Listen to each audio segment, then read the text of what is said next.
So as you get through a career mode, you will have contract negotiations. So how do you do it? What's the best way to do it? And literally just the be all and end all of it. So what you want to do first is go into your squad hub. You will get emails obviously through your weeks of who is basically running out of a contract.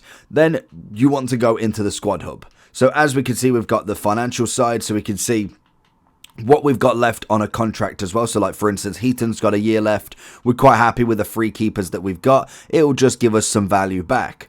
But for instance, if we're going to go and we'll see somebody who we do want to sign again, we will kind of go down and think, you know what, Eriksen's got a year, not feeling him. Ahmad, he's got a year left, thinking, okay, we could possibly do with him going up a little bit. You want to tap A on him, and then you've got delegate renewal, which sometimes has a backlash for it, so be careful when you're doing that.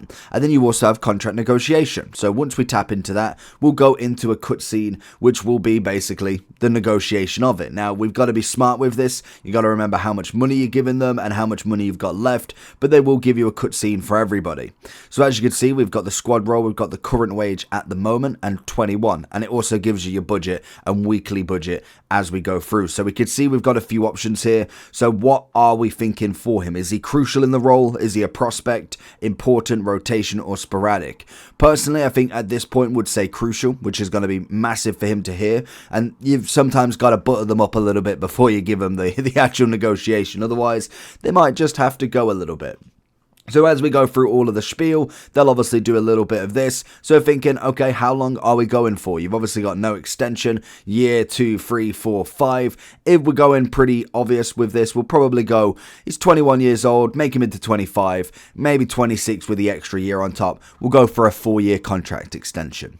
So once we've done that, obviously we're telling him here everything he wants to hear really. 21 years old, more than likely being offered a bit more money, crucial role in there. That's going to be the interesting one.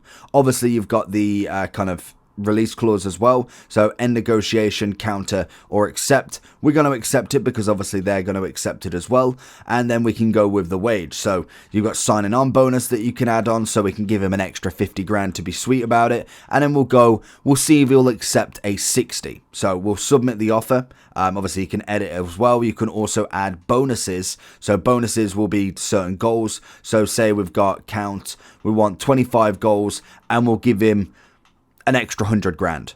It's some extra bits that might not come off. He might get 24. You could even just sub him off to not get him there.